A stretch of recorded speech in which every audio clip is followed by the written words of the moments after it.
good day. So first, open a Microsoft Excel and create a new workbook. So pag na-open mo na, kailangan mong mag-enter ng dalawang columns. So yan. For column A is mag-enter ka ng 10 rows of number. Yan yung mga random values.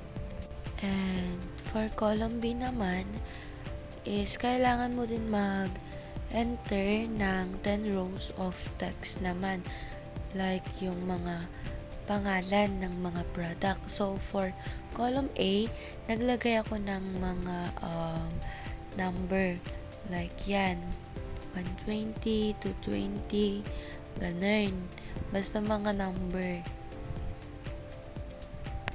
And then, nung patapos na is, yung linagay ko dyan sa column A is, sinelect ko sila and then, sinort ko na agad-agad.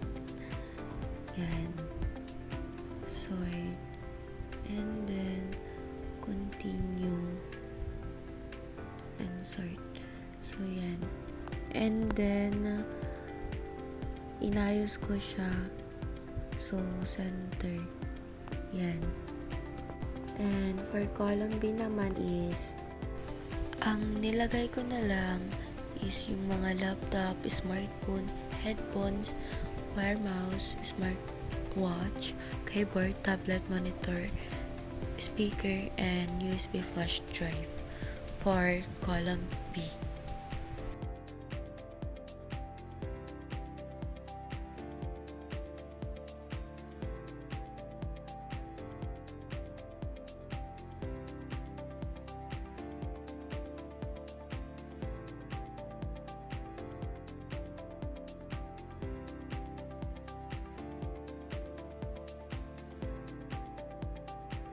And then, nung pagkatapos is, gumamit ako ng Control A to select all.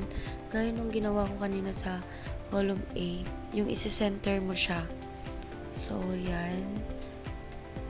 Center para maging maayos.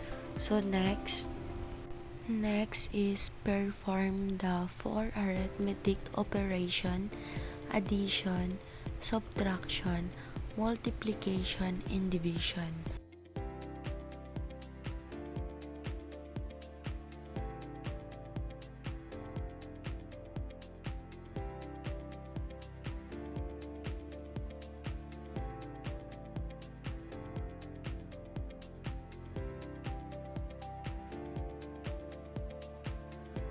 And yan, for column B is, isusort ko na din gaya ni column B kanina.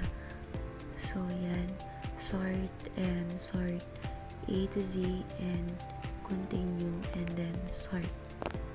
Yan. So yan, i-select ulit natin and then punta tayo sa insert.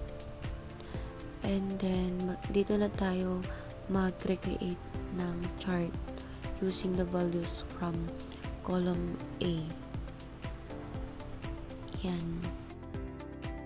So, pagkatapos nyan is nag-set na din ako ng title.